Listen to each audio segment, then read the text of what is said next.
Railroad Preserver 2000, back again here in Rails Unlimited doing another video. And in this video I'm going to be covering the new update that the staff just released. And currently, as you can see, I'm in the newest train they released, which is the, I think, Roanoke Caller, which is referencing the Norfolk and Western / Norfolk Southern, NNW's descendant, basically. And yeah, they also added a Tram and updated 3 of the train consists that are in the game. So I'm going to start with this one. So this is the Roanoke Caller, which references the Norfolk and Western Railway, headquartered out of, as in the name, Roanoke, Virginia. We've got 2 Norfolk and Western high hoods. Don't ask me what type they are. I don't know, nor do I remember. But I'm going to cover the consist, and I'm going to set the speed to about 45 so I can actually cover this. So you've got 2 high hoods on the point. I'm going to slow it to 20. You've got a rail boxcar, 2 Conrail boxcars, this is one of them, a Penn Central covered hopper with 3 bays, a Burlington Northern smooth-sided cover hopper, a Norfolk Southern boxcar, 2 Norfolk and Western hoppers, a Milwaukee Road boxcar, Chicago Northwestern grain hopper, 2 Detroit, Toledo, and Ironton hopper cars, and another Conrail boxcar at the back. So the bell is the typical diesel bell, probably one that was off one of these high hoods. And the horn is an RS5T. Also, there's a new bridge here. So yeah, here's what the horn sounds like.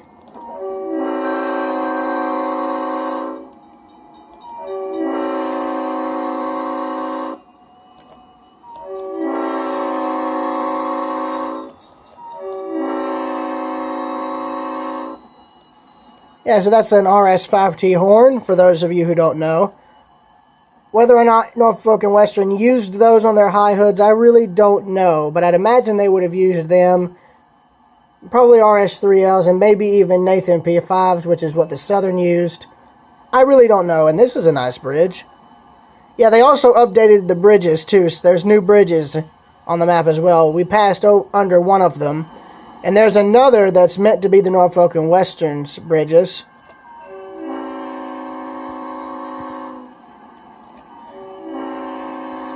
And I think there's a drawbridge somewhere, but I don't know if that's on this map or one that's in the works. But we just passed through one of the small towns referencing Ashland, Virginia, I believe. Coming around a curve here. Crossing a diamond. And going past a junction. Now, unfortunately, these switch things are not here, so can't derail the train, sadly. So, well, actually, I could. Super mode engage. Uh-oh.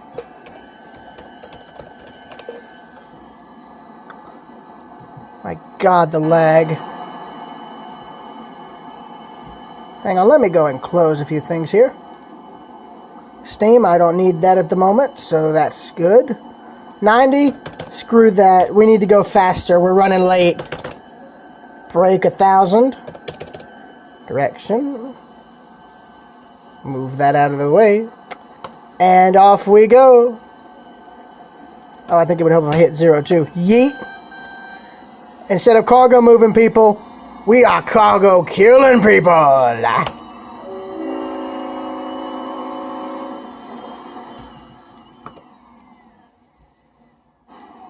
And as you can see,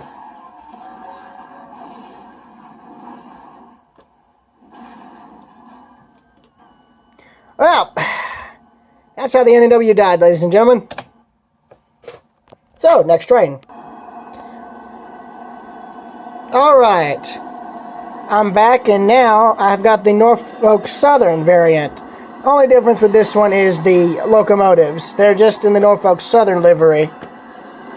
And in true Southern Railway tradition, the lead unit is running long hood forward.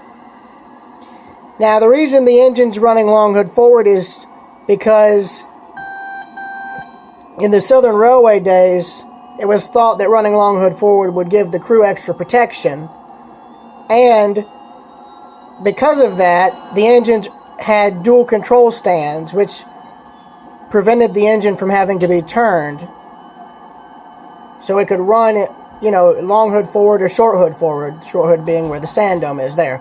So, seeing as this is an identical replica, you know what we got to do. Derailment engage.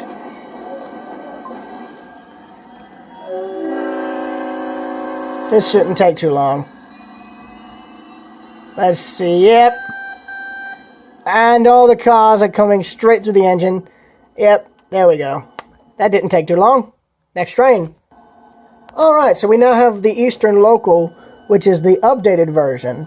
Now this has a Conrail diesel. I forget what the type, so I'll just say diesel. 2 rail box cars, a Penn Central boxcar, and a Conrail bay window caboose. So it's a relatively short train, about, counting the engine, 5 cars.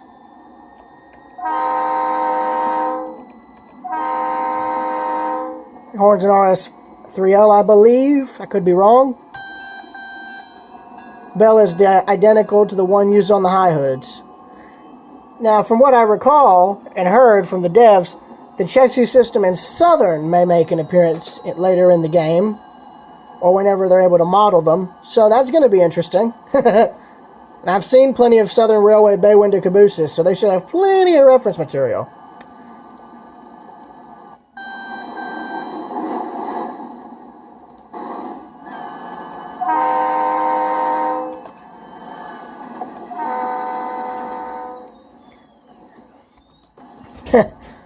Now, this is a good example of a locomotive running long hood forward, even though it's not an ex-Southern locomotive. This basically means the engine doesn't need to be turned. As long as the crew can see out the back, they'll be fine. Unfortunately, though, for this crew, they won't be quote-unquote fine. Especially since I'm the one basically playing, oh, I don't know, Fate.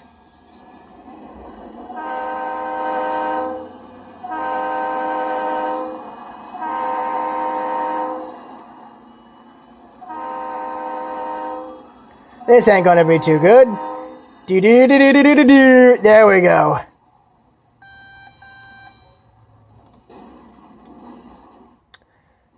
Yep, I'd say that messed the locomotive up. So, next train. Alright, so we now have the Ocean City Classic. Now, this is a streetcar, or as they call it, a tram that was used in, I believe, Los Angeles or somewhere in California. This was a tram they got in, I think, the early 80s to replace an earlier fleet that was probably consisting of older equipment that was probably from, I think, the 30s or 40s, depending on whatever was still in use then. But the Rails Unlimited devs call them trams. I call them streetcars because that's what I've always heard them be called. And as you can see, we're not on the actual railroad main line. We are on the isolated tram network that's been added to the map. So we have a subterranean bit, as you can see.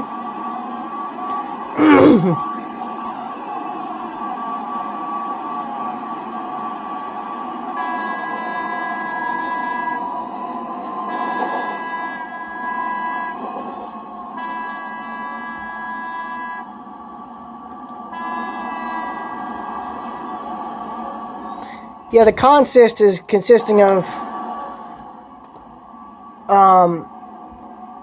consists of 3 2-unit tram sets that are all coupled together. I believe these were replaced fairly recently with more modern equipment, which is actually surprising, seeing as some cities actually got rid of their interurban or tram networks back in like the late 30s, 40s, and 50s. Some systems survived into the 60s and 70s, but most were gone. The only exception, of course, is the South Shore Railroad. It's one of the last interurbans. Oh, we have a Union Pacific train there,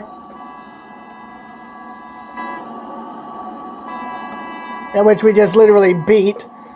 But, yeah. A lot of cities now have actually started bringing back a lot of their interurban systems. For instance, Atlanta, Georgia had one, but got rid of it by 1949, and now they're slowly reviving the service. Though whether or not it's gotten complete, well, though whether or not it has gotten a lot of ridership, I don't know. I've not been to Atlanta in a while, so I can't tell you. But unfortunately, seeing as this is an empty train, I think you know what's going to happen next. So,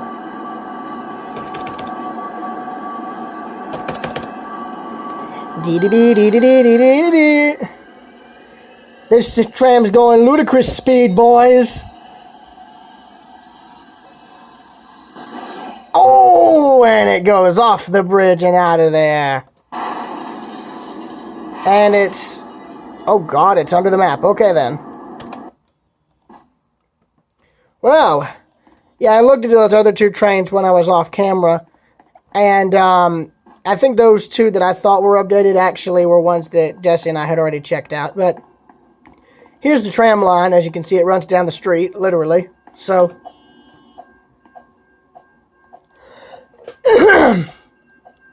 yes.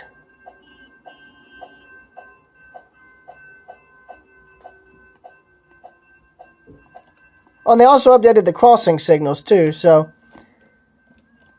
what I've got to ask though is, why do these have a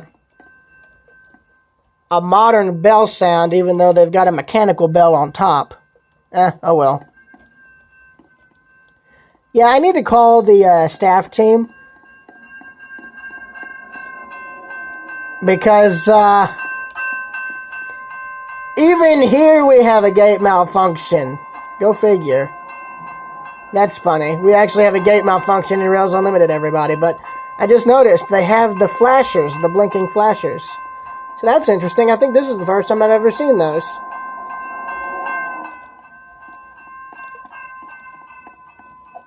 That's funny. We actually have malfunctioning crossing gates in Rails Unlimited. That's funny. I'm sorry.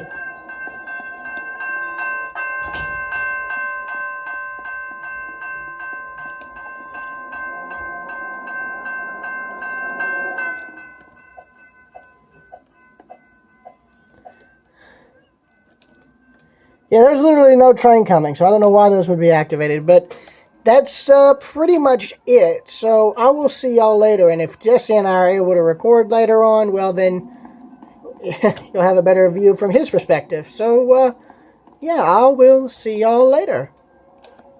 Yep.